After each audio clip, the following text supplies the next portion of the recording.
that from our prior conversation, at the San Diego Humane Society. She's from Wisconsin, and she completed her veterinary and public health degree at the University of Wisconsin, Madison. Her master's project consisted of developing rabies exposure protocols for the USGS National Wildlife Health Center and working with enteric epidemiologists at the Wisconsin Department of Public Health, tracing an outbreak of Cyclospora. And so she is a graduate of the Ferguson Fellowship, where she worked at the Centers for Disease Control and Prevention, developing an ELISA test specific for Vaccina virus. And that is where I met Dr. Bunke. So I am really, really happy and excited to have her here and to reconnect. And before attending vet school, Dr. Bunke was a Peace Corps volunteer serving in Liberia in 2014, and she was evacuated due to the Ebola outbreak in West Africa. Her experiences in the Peace Corps pushed her to pursue a public health and One Health tract while in veterinary school, and outside of veterinary medicine, because that's also super important, right? Dr. Bunke's not just a vet. She enjoys hiking, knitting, and horseback riding. And before COVID, she was an avid traveler. Rest in peace to the travel journeys. They will be back very soon though, right? Very, very soon. So without further ado, I will let you guys listen to Dr. Bunke. She has, obviously from her bio, you can hear she has a ton of experience with disease outbreaks and has a huge interest in One Health. So thank you so much for being here. Okay, well, that was a great introduction. And go ahead and get started, just making sure. Okay. So yeah, we're going to talk about One Health today and the veterinarian's role in a multidisciplinary movement. I had a little intro slide, but Dr. Price just did such a good job. She basically covered all the things I was going to talk about. I guess first I wanted to say, I'm sure you noticed that I am not Black, but I am constantly working on how I can be a better ally in this situation. And I'm so inspired by those that are working to create a more diverse veterinary profession and country. I found out about the Black DVM network, just like Dr. Price said, when we met as a fellowship program at the CDC. And we were the only 2 veterinarians in the program with a bunch of other pharmacists and MD students. So, you know, representing our profession in the public health world. So then when Dr. Price reached out about people starting, you know, monthly topic rounds, I was excited to get involved in any way that I could. And so here we are today. So she already kind of talked about my little history of my career so far. So we can just skip to that. And if anyone has any questions, happy to answer with my experiences. So this is a general outline of kind of what I have today. I do kind of want this to be more of a conversation than a full presentation. And I do have some breaking points in here to break that up when people have things. I'll try to also monitor the chat box at the same time, but feel free at those breaks to unmute yourself and we can try to have more of a discussion. And for what I have for now is just like, what is One Health, some definitions and some history, and then what is One Health for veterinarians and how veterinarians and animal professionals can get involved in this movement. And then flowing from that, I try to highlight some specific things that can be done by individuals in our field to be a part of One Health. And then finally, I have a bunch of ways to get involved, from externships and careers and events and other resources if you are feeling really excited about this.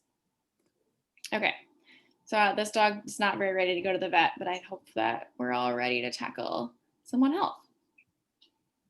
Okay, so going into what is One Health. Here's the official definition that's used by the CDC and a lot of other agencies. It is the collaborative, multi-sectorial, and transdisciplinary approach working on the local, regional, national, and global levels with the goal of achieving optimal health outcomes, recognizing the interconnection between people, animal, plants, and their shared environment. So that's a pretty academic definition. And so for our purposes, we don't need all of those fancy words in there. And it can be really broken down into a simple concept that the health of humans, animals, plants, and their shared environment are all connected and dependent on each other. So when you break it down, there's a multidisciplinary effort just within the definition of alone, because so many things are involved. So you have human health professionals like doctors and nurses and mental health professionals. You have animal health professionals, veterinarians and agricultural workers. Environmental workers have to be involved, like ecologists and conservationists. Policymakers play a huge role, and then every community member. Everyone's individual health matters into this, community health, and for our sake, thinking about pet owners for sure. So One Health is kind of considered a developing field, and there are a lot of names and disciplines that are similar to One Health. I listed a few here, like planetary health, eco health, One Medicine, and global health. But when you really look at each one of these individually, they have very similar definitions and mission statements and are all kind of working towards the same goal. So my hope for this field is that one day these can all kind of combine and streamline under one name. I think it would make navigating the movement easier for newcomers, and then they all have a shared goal, like I said, so just kind of all working together instead of competing and creating further barriers for this mission. So the discussion of One Health, as I've been seeing it, makes it sound like it's so new and it's such a inventive new idea. But in reality, it has a really long history. And veterinary medicine was kind of based off of the idea of One Health. So I think it's important for us to kind of understand like where this is all coming from. So as early as 460 BCE, Hippocrates acknowledged the interdependence of public health and a clean environment in his writings in the book called On Airs, Waters, and Places. He also is the one that coined the saying, above all, do no harm, which is still the basic model used by both human and animal practitioners today. And then jumping a little later into 300 BCE, Aristotle introduced the concept of comparative medicine. He did this while studying common characteristics among species that included both humans and other mammals. Now we're going to jump to the 1600s, and we're going to go to an epidemiologist, physician, and veterinarian by the name of Giovanni Maria Lucicinci, I think. And then he made some really important connections of how the environment is involved with the spread of diseases between humans and animals.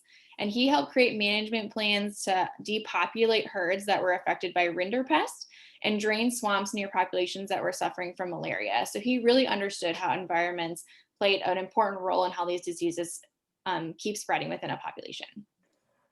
And then in the 17th centuries, we have a Frenchman named Claude Burlet, who founded the first veterinary facility in Lyon, France. And he also led to the development of a veterinary specialty in public hygiene, which I'm assuming is very similar to what our current day public health looks like.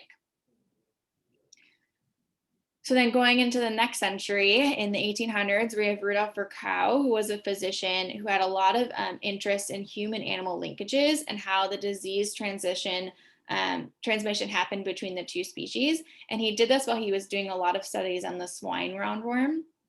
And he's the first one that coined the term zoonosis, which, as we know, means the transmission of diseases from animals to humans. He was also a huge advocate for the further development of the veterinary education. He's quoted as saying, "Between animal and human medicine, there are no dividing lines, nor should there be. The object is different, but the experience obtained constitutes the basis of all medicine." So always nice to have a physician championing our field. And then in the 1900s, we have Kelvin Schwab, who is an epidemiology professor at UC Davis. And he worked for both the School of Medicine and the School of Veterinary Medicine. And he's the one that's credited with coining the term One Health. And then jumping a little bit more recently, in 1947, we have James Steele, who was a veterinarian himself and a master's in public health. And he helped form the Veterinary Public Health Unit at the agency that we now know as the CDC. He also inspired the WHO to establish a unit as well, because he wrote a lot of things warning about the socioeconomic toll of widespread zoonotic disease outbreak. And I think we can all relate to that idea with the current COVID-19 outbreak. And then in 2009, the CDC did make the official One Health office as we know it today. So now that was like the historical background of One Health, but what does One Health look like today, and what are some current challenges that we're still facing? So here's just some fun statistics that I found. So 1 in 6 people in the United States will become sick from foodborne illness every year, and that's just in the US alone. So foodborne illness results in about 400,000 deaths every year globally. And when I was making this presentation, we actually passed the 400,000 mark of COVID deaths in the US alone. So those numbers are similar that result in deaths for foodborne illness and COVID. And then, as you can imagine, this ensures an incredible cost every year. So foodborne illness alone in treating patients and diagnosing patients and supporting them is about 77 billion in annual cost. And then 3 out of 4 new or emerging infectious diseases are acquired from animals or started from animals. So this means about 75% of infectious diseases are considered zoonotic. And I think this should really hit home for our profession and for veterinarians and why we have a place in One Health. But I'll definitely, if you're not convinced yet, convince you more through this presentation. And then 1.4 billion people are affected by mosquito-borne illnesses every year.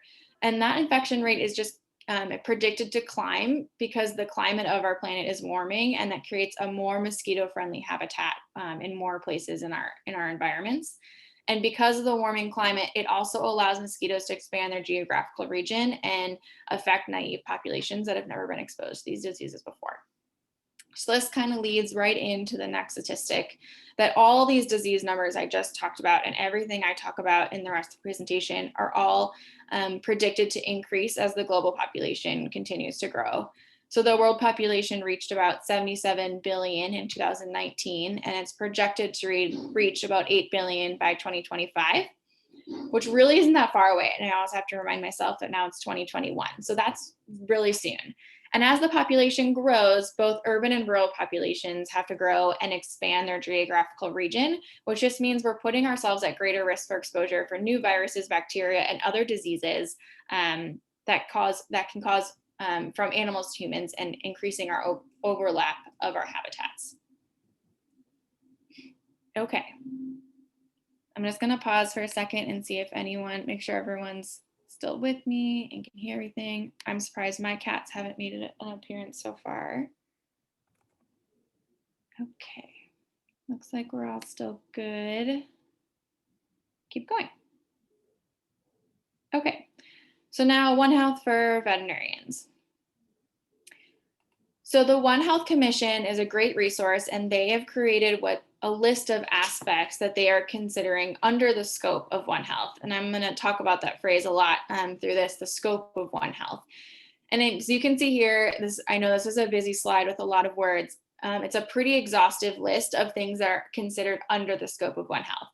But when you think back to the definition of One Health and how it encompasses so many disciplines and so many things, it makes sense that it covers so many areas. So to make it easier for ourselves tonight, I want you to just look at this list and now look at the aspects that I have bolded. And I know that it looks like it's most of the list, but these are the ones that I really thought veterinarians could play a direct role in. Honestly, I think we have a direct role in all of the ones, but the ones I bolded are ones that I just really, truly believe we have a direct link as the work that we're already doing in our profession. So I just took 3 of these aspects just to kind of dive into them further to talk about how veterinarians have a direct link to One Health. So the first one is zoonotic diseases, and that falls under the disease surveillance, prevention, and response aspect of the One Health initiative scope of One Health. So zoonotic diseases, by definition, like I mentioned before, are diseases that are transmitted from animals to humans. The top 8, most common in the United States include influenza, salmonellosis, West Nile virus, plague, the emerging coronavirus, which I think is still under a lot of research, rabies, brucellosis, and Lyme disease. There are a lot of other examples of zoonotic disease, and I know as veterinarians, we know a lot of them. Other big ones that come to mind when I think about it is like ringworm, Ebola, tuberculosis, and Q fever. But remember the statistic I shared earlier that about 75% of emerging infectious diseases are from a zoonotic origin. So there's a ton more that I haven't listed.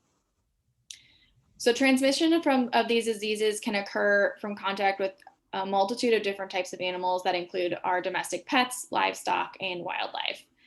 When I was working at the Wisconsin Public Health Department, we talked a lot about certain trends that were bringing people into contact with animals that they didn't have contact with before, like things like goat yoga and puppy yoga and petting zoos and fairs are all ways where naive populations can be exposed to diseases from animals that they may have never been in contact with before.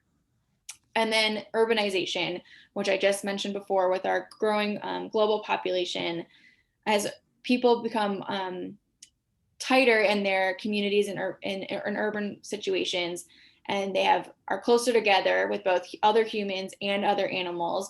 It's a breeding ground for a transmission of a virus. I think we saw this happening again with the current coronavirus in New York, where everyone's so compact and tight that the virus had an easy way to hit a large amount of people at one time. So something we constantly need to think about as our population grows. I feel like as veterinarians, we think a lot about zoonotic diseases and due to our training and the way we're taught. But I do want to share some statistics that I did find a little bit surprising. These come from a 2012 study that was a survey for both physicians and veterinarians in Tennessee. And the results showed that about 50% of physicians that were in this survey acknowledged that they either didn't know anything or were uncomfortable with their level of knowledge in zoonotic diseases. These same physicians also said they were uncomfortable discussing zoonotic diseases with their patients and believed that veterinarians should take on this role. And again, these same physicians at least did acknowledge that veterinarians are some of the best resources for zoonotic disease information. And so when we look at the veterinarian side of this survey, they found that 90% of the veterinarians discussed the risk of contact with immunocompromised patients that had pets and their zoonotic diseases. And then only 13% of veterinarians said that they were uncomfortable advising these patients about contact with zoonotic diseases. So far we have a group of physicians that are uncomfortable with their level of knowledge about zoonotic disease and are still not comfortable having a conversation with their patients about the risks. And we have veterinarians who are very knowledgeable about zoonotic diseases and comfortable discussing those risks with patients and regularly do so. So do these two professions work together to create a balance and a better health outcome for both the animals and the humans? Unfortunately, the results said no. So 100% of the physicians said they never or rarely contacted veterinarians for advice on zoonosis, and 97% of veterinarians said that they never or rarely contacted physicians for advice on zoonosis. So I think this really highlights a huge window of opportunity of collaboration that we could have with our human doctor counterparts and creating better health outcomes for our whole community. There are similarly surprising statistics that I found when it comes to the general population's knowledge of zoonotic disease, even when it comes to diseases that I would consider are pretty historic and well known. So a survey done found that was looking at general public and we're asking questions about zoonotic disease carried specifically by pet dogs, found that only 85% of people in the general public would seek emergency medical attention if they thought they were exposed to rabies. And only 59% of the public was aware that rabies is fatal if left untreated. So I think there's just a lot of work to do yet to educate both our physician coworkers and just the general public about the risks of zoonotic disease. So I think this shows the highlight for needing for more collaboration. And I was trying to think of ways of how we could get this ball rolling. And these are just ideas that I've had from the experiences I've had, but I'm always curious to see what other people think of how we can engage more people to work with our profession. So the ideas that I thought of is, collaborating with physicians on local public health boards. My experience from this is when I was a student representative on the Wisconsin Veterinary Medical Association's Public Health Committee. And the committee was had a wide range of different veterinarians from around the state because it was our state veterinarian association. And one year we decided to open up a seat on our board to a local pediatrician. And he ended up being a really great resource for us in making these collaborative efforts. He really helped us get involved with that profession. And then he let us know of the pediatricians had a month monthly statewide rounds, and he helped us get on the schedule for that. And so we were able to discuss pertinent zoonotic diseases that were for children that were living in Wisconsin, including like Lyme's disease and things like that, and just educating our local pediatricians and how they can offer better care when it came to zoonotic diseases. Other things that I thought of were, considering making a journal club that includes physicians and veterinarians, or offering your expertise up. Like I said, we are all well scripted in zoonotic diseases. And so offering to give a rounds presentation or speak at a seminar, offer to, lecture, work with some medical students, or provide a CE opportunity for physicians. So this is my little homage to the wonderful goat yoga and zoonotic disease transmission. So I'm just going to see if anyone has any thoughts or questions or any suggestions about that.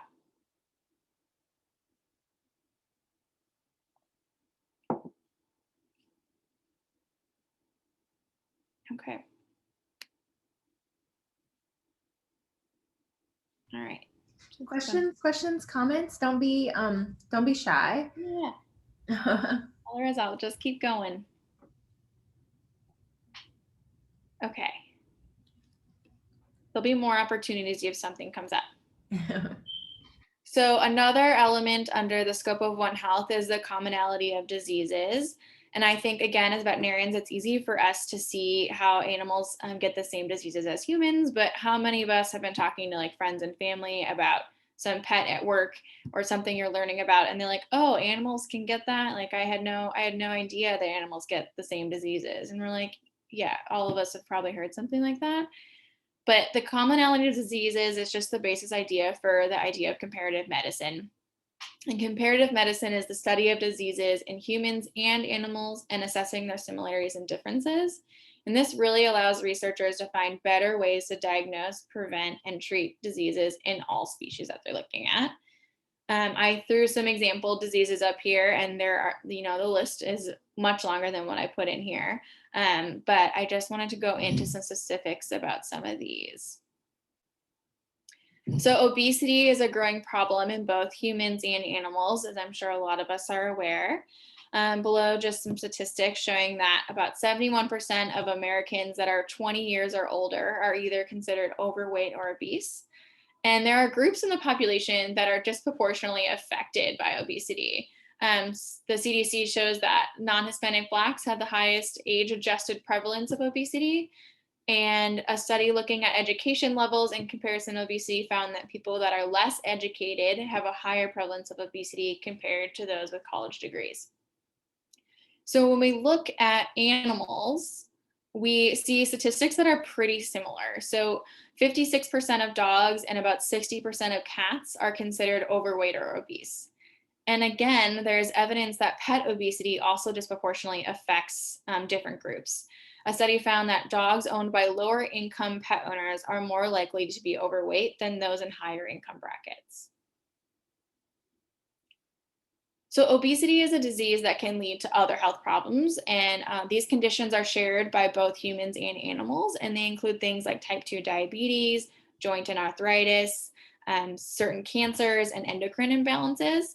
And this is a disease that I think really can be approached from a One Health lens, in that helping owners understand their pets' lifestyle choices can maybe make them shift their lifestyle choices as well. And just an example that I had that inspired me while I was in school and getting to think about this is that we had a primary care faculty member who was seeing a dog for an appointment who was really overweight and needed to lose some weight for a better health outcome and quality of life. And she was talking with the pet owner on how to properly, feed her dog to lose weight and increase her dog's activity. And then somewhere in the conversation, the veterinarian made a suggestion that the owner may also benefit from participating in these activities and losing weight herself. And I'm sure you're thinking that could all backfire in an appointment room with a client. And I think you definitely need to assess your relationship you have with that client before breaching something like this. But in this specific case, it turned out really well. This client went home and kind of realized herself that both she and her dog needed lifestyle changes, and she began running with her dog, and they both started losing weight. And then she came back the next year and they were both much healthier, and she expressed a ton of gratitude and thanks to the vet for speaking up and pointing out this to her. And she was so grateful for her and her dog living healthy lives. And she actually started an organization to promote owners running with their dogs, and even started connecting shelter dogs with people who wanted to lose weight and take them out for walks and running programs. So that's just a great story of a One Health thing of showing how our animals' health can affect our health as well. So branching into another disease that humans and animals share, which kind of flowing from the obesity, is diabetes. So it's estimated that over 1 million cats in the United States are diabetic. And the American Diabetic Association estimates about 34 million Americans have diabetes, and the majority of those are type 2 diabetes, which makes sense because type 2 diabetes is the most common form in both humans and cats. A study found that the incidence of diabetes in cats is increasing for the same reasons it's increasing in humans. It's due to an increase in obesity and a decrease in physical activity. So both cats and humans are eating more but exercising less. So cat diabetes is kind of a fascinating process in that they develop in all the same aspects of the human disease, which isn't true for other mammals that are most commonly used for research models like rats and mice. So there are 4 main aspects to both the human and cat diabetes disease process that include obesity-induced insulin resistance, impaired beta cell function, decreased number of beta cells, and pancreatic amyloid deposition. So because the cat's disease process is so similar to humans, they make a great model for studies. And then this is able to be used for translational research so that they can develop better preventative strategies and target therapies for both humans and cats. Right now, there is about a 40 to 80% chance that cats go into remission after starting treatment. So if we can start using cats in a translational research model for diabetic treatment, we may be able to help more humans obtain remission as well. So it's cool that we have something in common with these creatures, but I hope we don't have too much in common because they all can get a little cray.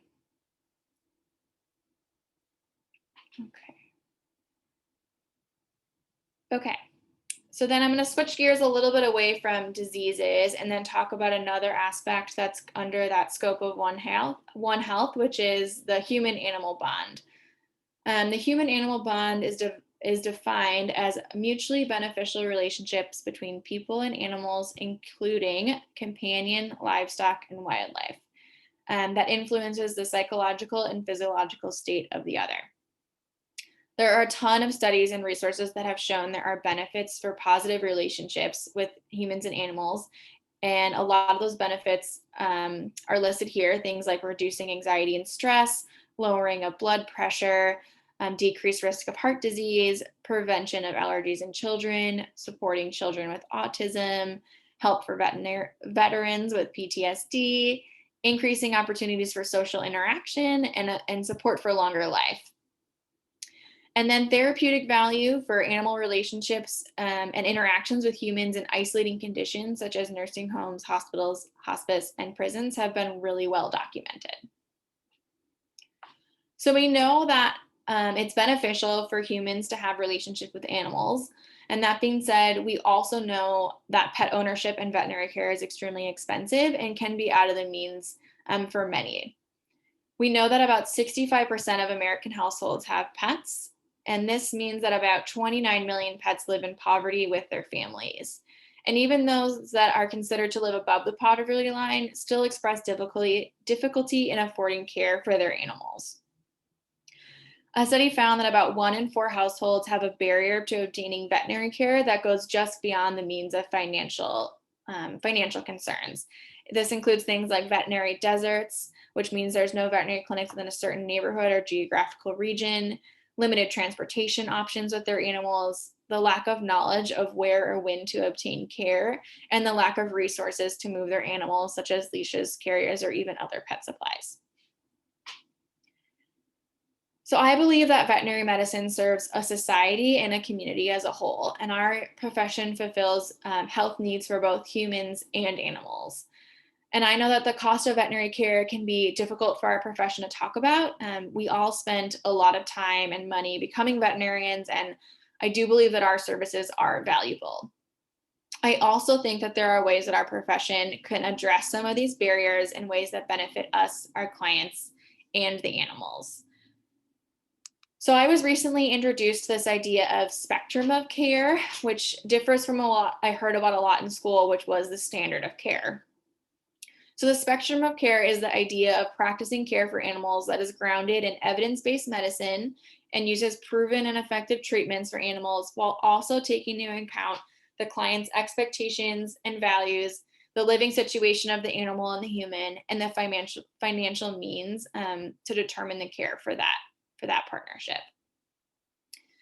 I think every practitioner can play a role in the spectrum of care. And if you have any experience in shelter medicine, I feel like this really hits home for us in the animal welfare industry, because this is what we try to do constantly every day. But some basics thing to think about is just practicing good medicine is a good way to do spectrum of care, and thinking about your treatment plans and what in your treatment plan you actually need and what you would just want to have.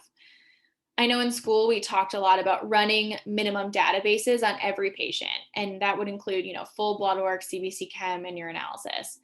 And while those tests might be nice to have, they may not be necessary for every treatment plan that you're making. So, another good example would be like, if you're going to deworm an animal no matter what, is it worth spending the money on running a fecal test to find out what they have? Or could you save that money for that client and that patient and just deworm them anyway? So I challenge you to rethink about what you consider your minimum database. And then staying on top of literature, and I know this can be hard when you're working, but I think it's really helpful, because when you stay on top of literature and CE opportunities, it might reveal resources or new information on less expensive treatments or more effective treatment options that end up utilizing, that you can utilize in your practice that save money for your clients and allow you to do more for your patients. There's a ton of options for how veterinarians can provide access to increased care within their own business. And then some of these examples would be increasing payment options at your clinic. And there's a whole bunch of different ways of doing this. Offering financing like credit care or scratch pay, care credit or scratch pay. Offering payment plans that can be done in-house at your hospital or clinic, or can be outsourced to another accounting firm. Creating hospital administered assistance funds, where you create your own criteria for the people, or for what qualifies for people to get those funds and who you're helping. Accepting or even promoting pet insurance can be a great option, especially if you're doing a lot of wellness and young animals. And then creating a 501c3 umbrella within your organization to accept charitable donations, and then manage the disbursement of those funds to clients in need. And then I think the one thing we should really all take is knowing where to look for help. And I think this can be done as either for yourself as a veterinarian, or you can work with your clients to help empower them to look for help for themselves as well. So Speaking for Spot is a great website that has a ton of lists of financial assistance programs. And these programs range from being regional, state level, and national programs. And they break them down into, general things, or just feline or just canine. They have a lot of disease specific funds and even breed specific funds. So they're a great resource to find if you have a client that's in need of some financial help. And then, of course, the Humane Society for the United States, or HSUS, has a lot of great information and articles. And there's one that's called, "Are You Having Trouble Affording Your Pet?" And this has an exhaustive list of resources that includes help for vet care, to pet food, and to pet supplies. So another great resource for all of us to know about. And there are a lot of exciting access to care models that are developing all around the country and even the world that are trying to bring affordable veterinary care to those who need it. Here's just some examples and some that I've had personal experiences with. So the Rural Area Veterinary Service, or RAVS, which provides free veterinary care to underserved communities who are either in poverty or in a geographical region that makes it isolating away from regular veterinary care. And then many of these RAV programs work in the Native American reservation land, which helps a very vulnerable population of humans and animals. WisCare's community clinic is located in my home, Madison, Wisconsin, and it provides veterinary care, housing support, and advocacy and social support to low-income and homeless pet owners in the county. They also do a lot of training. So they take veterinary students, pharmacy students, and social work students to gain experience in real life clinical atmospheres outside of the classroom. Pets for Life is a great program that works on addressing the inequality and lack of access to pet resources in underserved communities. And they do this by going door to door and doing a lot of community outreach and providing pet services for owners either in their home or arranging, transport to get an animal surgery or things like that. And they are really founded on building trust within their community. Tufts Tech Community Veterinary Clinic is similar to WisCare's. It's a full service, low cost primary care veterinary clinic, and it's staffed by 4th year vet students. Then they have mentors there that are licensed veterinarians as well. Align Care is a project that is community-based financial support to families and pets of need. It's really founded a clinic and model of the One Health concept. And so far there are 3 kind of pilot locations that are trying out Align Care for a 3-year period. And those clinics are located in Asheville, North Carolina, Knoxville, Tennessee, and Phoenix, Arizona. Street Dog Coalition works to provide free vet care and related services to people people who have pets and are affected by homelessness. This work that they do, though, goes beyond veterinary care, and they work with other professions like social workers, doctors, dentists, and other One Health professionals to create the best outcome for both the homeless animal and human. And Street Dog Coalition is active in about 40 cities across the United States. So definitely go ahead and take a look and see if they are working in your community. And then for people in the shelter world or the animal welfare world, the Human Animal Support Services, or HAS, is a new thing that's taking a lot of momentum in our field. And it is a national coalition of animal service leaders and about currently 35 pilot organizations that's trying to transform the sheltering system to better serve the entire community and support the human-animal bond. So their mission is to focus on keeping animals in their homes and in their communities and finding solutions for common human-animal bond challenges and changing the way that we view animal welfare. So the human-animal bond and access to care in our veterinary field is a huge topic in and of itself, and it could be its own hour-long talk. And in fact, there are a whole bunch of talks and resources that if you want to go in further. The Humane Society of Veterinary Medical Association had a great webinar recently with Dr. Gary Block about this topic, and he does a really good deep dive into access to care issues and how, as a small animal practitioner, you can support this movement while still protecting your business financial security and your mental health. The AVMA has a human animal bond certificate program that you can enroll in. Members of the AVMA receive a 20% discount, and I think it's about 22 hours of RACE approved CE credit. And that program goes through the science of the human-animal bond and advice on how to build and maintain healthy bonds. And then Maddie's Fund is super well known in the shelter world and animal welfare world, and they have an online university that has a lot of good on-demand webinars. And some that I pulled out that are related to this topic are supporting renters with pets during COVID-19, supporting both ends of the leash, access to care, and access to veterinary care, a national family crisis. So it's just some good resources if this is something that you're interested in. I encourage you especially to listen to Dr. Gary Block. Really fascinating ideas. So again, I'll just pause for a second and see if anyone has any questions or comments about that.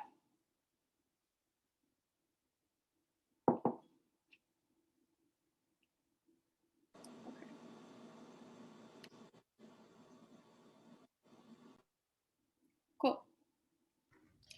I was going to say, Dr. Bunke, thank you for that exhaustive list of resources. I mean, honestly, I was familiar with some of them, but not all of them. And I think it's super important for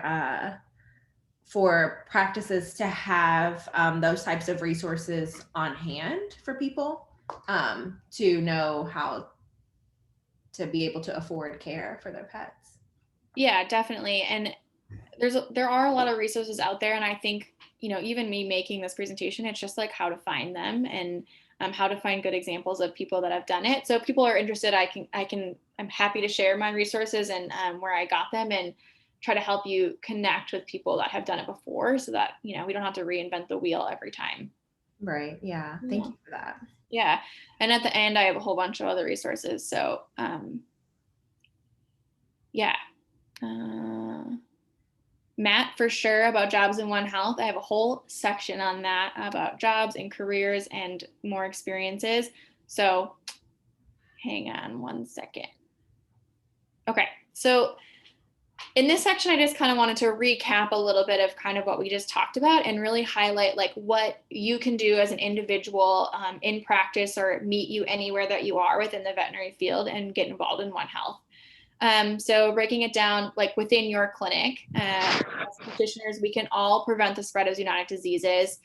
We do this in our everyday things already, like practicing deworming our animals or vaccinating for rabies.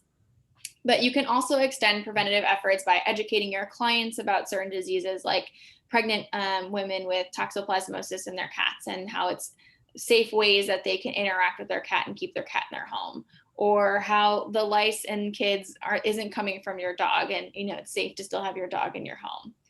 And then paying a little extra attention to that conversation about the risks for immunocompromised patients when their animals do have zoonotic diseases on board.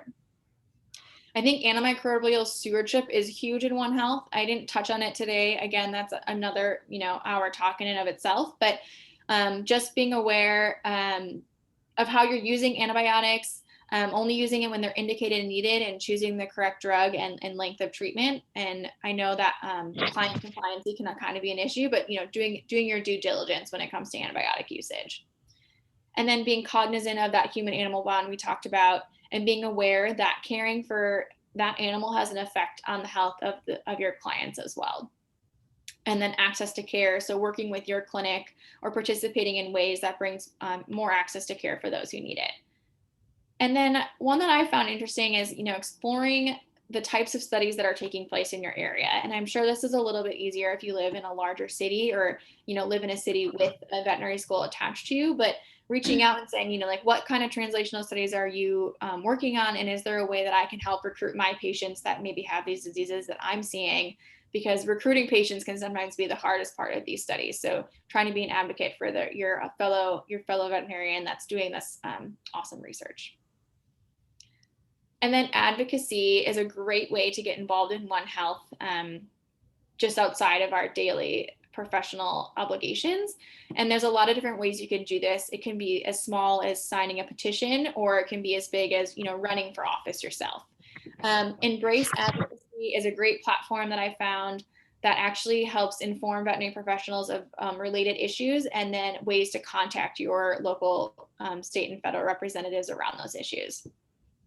And of course, the AVMA and all the state level organized medicine associations are other great ways to get involved in advocacy. That's a lot of what the organized medicine is supposed to do for our profession. The AVMA itself has the Congressional Advocacy Network and the Political Action Committee that you can be a part of. And then if you want to dedicate more time to it, you can consider becoming an ambassador. Ambassadors are a direct connection to you as a veterinarian, to a member of Congress. And then you act as their scientific experts to translate certain legislation to them that's currently under review. And then in the community, so as veterinarians, we have extensive knowledge in areas of medicine and science, and we are generally highly regarded professionals in our community, and we can use our platform to help educate others, whether we are in the clinic or, at the grocery store looking at milk, or wherever it might be. So ways that I thought about, getting involved with your community would be educating the next generation is always something that is a great tool to use. And so this could be reaching out to your local, science teachers or schools and finding how you can support them. It might just be, presenting at a career day about what veterinary medicine is and all the opportunities it provides. Opening up your clinic to allow job shadowing, and bringing those young minds in, or even volunteering to teach like a summer school class. And then don't be afraid to be in the public eye. use media to your advantage to educate the public. When I was in school, my professor actually did for years have a weekly Q&A session on the local news and radio. And that was a great way to answer people's questions in the public and get them involved and get them to know about the veterinary school. And she became, pretty well known in our community. So don't be afraid to set something up like that. Or if, a current outbreak is happening in San Diego, we just had an outbreak of lepto and there was a veterinarian who talked about it on the news. So those are another great options. Or, promoting seasonal pet health. I know back in Wisconsin where I'm from, it's winter and there are a lot of, pet health concerns in the winter. So getting on your local news and talking about how people can keep their pets safe. So those are just kind of my ideas on how you can practice One Health. And this is just something I want you to think about. And I'm always excited to hear what other people think that they can do to participate in One Health and get others involved. And then we can kind of leave this to the end because I can get kind of to what Matt was questioning about, how to get more involved and what a career would look like in One Health.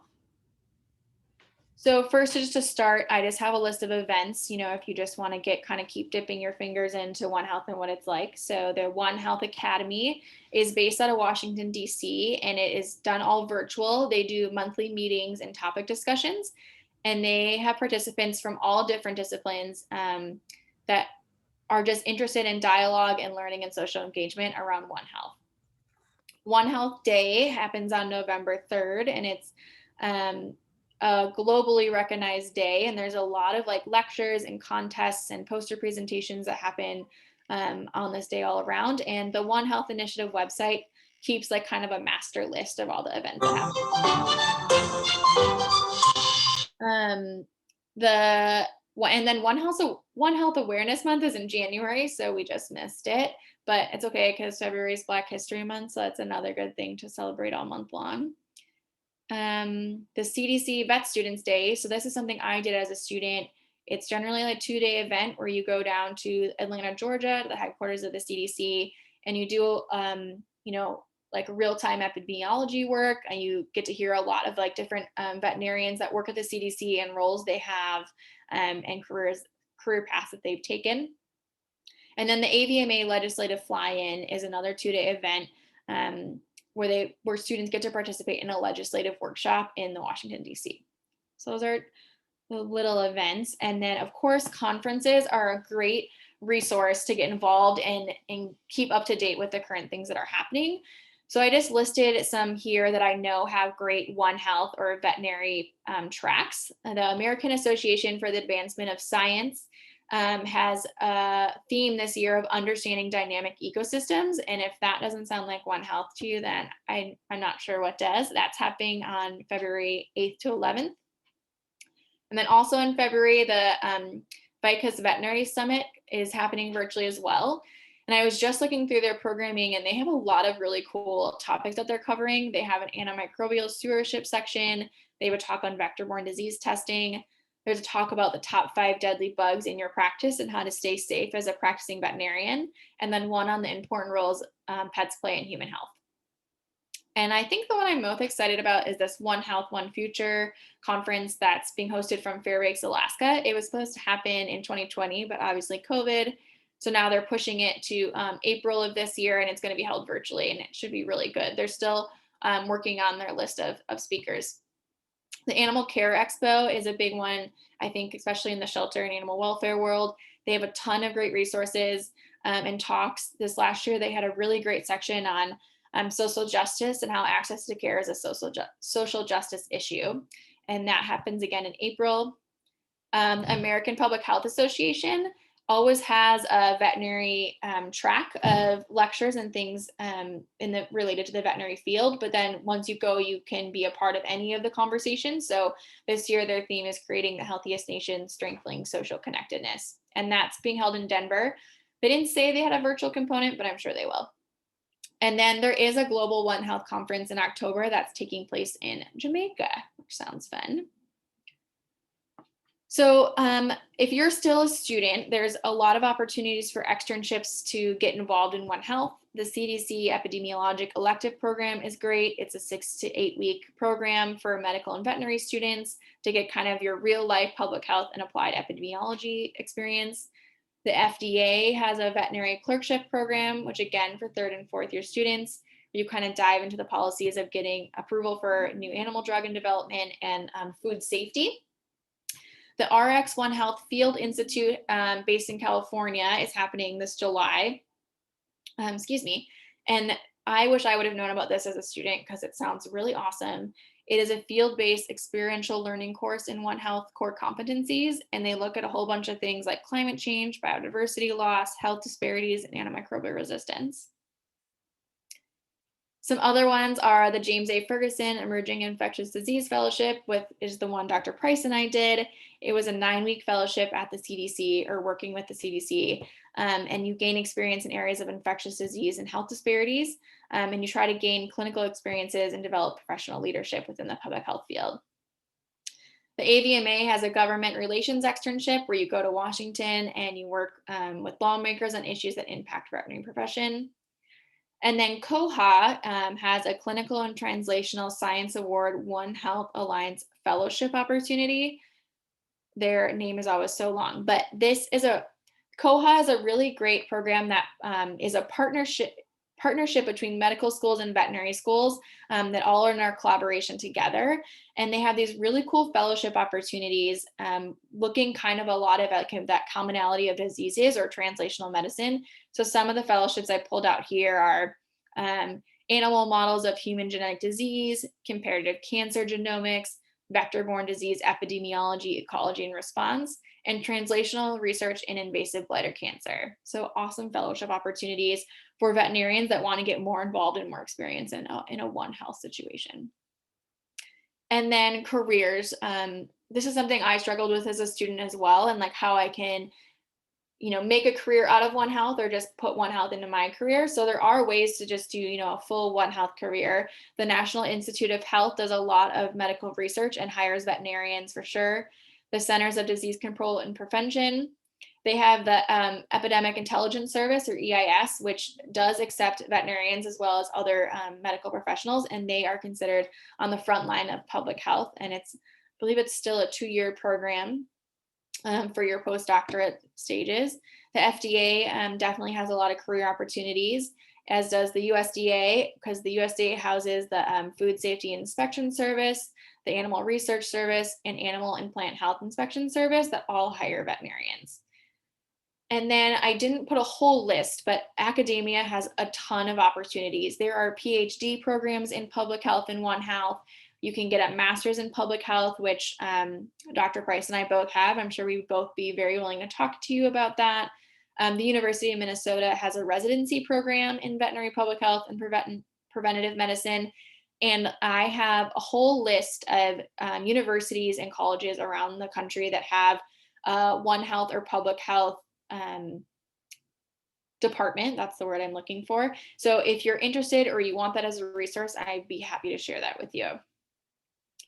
And then some more careers. I think 48 out of the 50 states have a state public health veterinarian. And so they work in the public health departments at the state levels, working with zoonotic disease control and preventions. And they are leaders in epidemiology, environmental safety, and food safety. And then I think all 50 states have a state veterinarian, and they work on more like the agricultural side and protect livestock in the livestock industry, and then protect consumers by enforcing those rules and regulations for like government eradication and controlling of livestock diseases. And then of course the military. As a veterinarian, you can be in the military and do some public health work. A lot of it ends up being a lot of like food safety and food sanitation, but another great way to get involved in One Health. So I know I threw a lot at you guys right now. I just wanted to provide some good resources to go to. So the One Health Initiative is a great website. They have open access to journals and textbooks, and they have a great list of events and current news stories about One Health. And then the One Health Commission again. The AVMA has a One Health section, and they've got a really good website about how veterinarians can be involved. Again, the COHA Clinical and Translational Science Award One Health Alliance is a collaboration of veterinary schools that are partnered with medicals and other colleges, and they really focus on accelerating that translational research and the commonality of diseases. Of course, the CDC's One Health office is a great resource.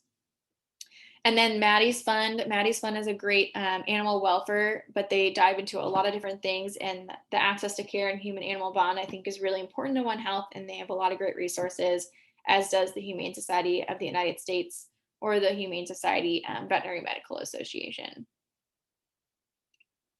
Okay, so that's all I have for everybody today. I'm interested in hearing your thoughts about it, or if anyone has any questions. And again, I put my email up there. Feel free to reach out if you want resources or want to, talk further about anything. So yeah.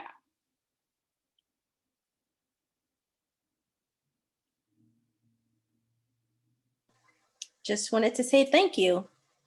Yeah, you're welcome. Thanks for coming. I have a question. My name is Nubia, and I have a question about, it's kind of just been mulling in my mind. I've been trying to formulate it properly. But I'm a pre-veterinary student, and I'm basically changing careers, and I'm learning more about One Health. And I wonder, how is there an integration between the type of practitioners in veterinary medicine and One Health, like incorporating One Health ideologies or practices for, let's say, holistic veterinarians? Is there like an exclusivity type of perspective with One Health, or how is One Health? This is probably something for me to do in my own research, but just like One Health is being integrated between veterinarians and MDs, what about intra? Can't think of the word. Yeah, like within other veterinarians ourselves. Yes. Yeah. So I think that's kind of what I was trying to point out today, that no matter where you are in the veterinary field, you have a way to engage with One Health. So, like you mentioned, holistic, veterinary care. I think holistic care can be combined with One Health. Like you're treating a lot of diseases that are pretty common between animals and humans. I think a lot of holistic care is kind of alleviating pain and making a better quality of life. And so I think, you're providing a service to make that animals and that human's life better. And that can be a One Health perspective. And maybe you're treating them so that they don't, need as many expensive therapies or things like that. I'm not sure if that's the best example I'm giving you, but I think all of us have a duty in our profession to like think through a One Health lens. And, since you're pre-vet and going to veterinary school, I think a lot of this can be challenged within your curriculum. And as you're learning things, constantly be thinking about access to care and how you can be involved. And then, like I said, it doesn't always have to be like in your profession. And I know our free time is very valuable and work-life balance, but don't be afraid to get involved outside of your work hours if it's something that means a lot to you, being a good advocacy or, being in education or things like that. So I don't know, I hope that kind of answers your question a little bit, but I'm happy to talk further with you. Thank you. Yes. And I guess really I was just kind of underscoring the fact that holistic veterinarians treat the same things. It's just the methods are different, but it's all, a way to help integrate practices. Just the methods are different, but you're treating all the same things. So exactly. And you're still a vet. So we all take the same oath. So, in our veterinary oath, it says under, protecting public health and animal welfare, and we're all trying to do that. So I think even with just that, we're all under the One Health scope for sure. Thanks so much. Yeah.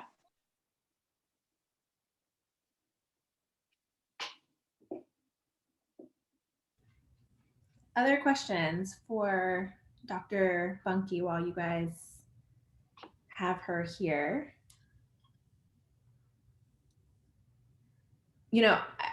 One comment that I like to make about One Health is that I think that One Health, when you really think about what it is and what it does, it really emphasizes the importance of veterinarians to society. And so sometimes working in One Health can feel very rewarding because you feel like you're contributing to society as a whole, not just right to like an individual pet. It reminds you of why you're doing the work that you're doing if you can look at it through a One Health lens. Absolutely. And I think that's where, coming out of school, I've struggled a lot. I like the one-on-one patient care, but I also like looking at it as a whole. And I found that I've had to come up with creative ways to fill that in me since graduating from school, for sure. So yeah, we are definitely a whole society profession, for sure.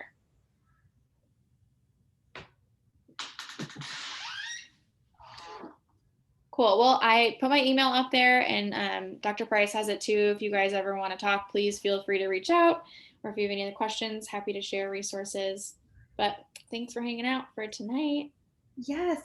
Thank you so much, Dr. Bunke. Before everyone starts to head out, there are just a couple of announcements that I want to make at the end. One is please forgive me specifically and charge my head and not my heart for the passcode issue with Zoom. Still working through that, but I'm glad that all of you guys were able to make it in. Two, we happy Black History Month, right? This is the first day of February. So welcome to Black History Month. I hope that you guys can join us in celebrating all month long. We have a ton of other events, almost 2 per week happening. The next event that we have are rounds with Doctors Melanie French and Tasha Stark. It's about itchy skin. And if anyone is in GP, you guys know that itchy skin is just like top of the list sometimes.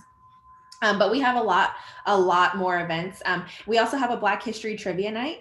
That's for beginners, novice, like even if you are like, I know nothing about Black history, you can come to our trivia night and there will surely be some questions that you can get right. And then lastly, we are doing giveaways at every event. And so you guys probably heard me since I wasn't on mute with the spinner and the dogs and all the things, but we chose a name, like a random number generated name, and it is Paige. Paige, I'm sorry, I'm not sure how to pronounce your last name, but Paige will be receiving one of our Black DVM Network calendars. And so we're giving away a calendar at every event, and then other events will have a bonus piece of swag with them. If you would like to purchase a calendar, they are on our website under the shop page. All of the proceeds from that calendar are going to a veterinary student scholarship, which leads me into our next big event for the month, is that we are raising funds for the Companions and Animals for Reform and Equity group. They have started a veterinary student scholarship fund that we are happy to contribute to. So our goal for this month for them is $10,000 towards that goal. And Maddie's fund, right? Maddie's fund. They have already contributed $50,000 to that scholarship. So we're hoping to send some people to vet school, at least at a discounted rate. So that's, yes, I was so happy about that. So those are all the announcements for tonight. Thank you guys again for coming. Dr. Bunke, thank you so much for your time, your wisdom, your expertise, and all of those resources. As you guys can see, this event is being recorded and we upload it on YouTube, at least for a little while. So if there's anything that you missed, please check it out on our YouTube channel. And then, of course, Dr. Bunke extended her contact information for you guys to reach out. But other than that, that's everything I have. If you guys have questions, I'll stick around and answer them. But other than that, everyone have a great night. And Dr. Bunke, thank you again. You're so welcome. So happy to be here. It's good seeing you again. All right. Have a great night, everyone. Thank you so much for hosting this. Yeah, of course.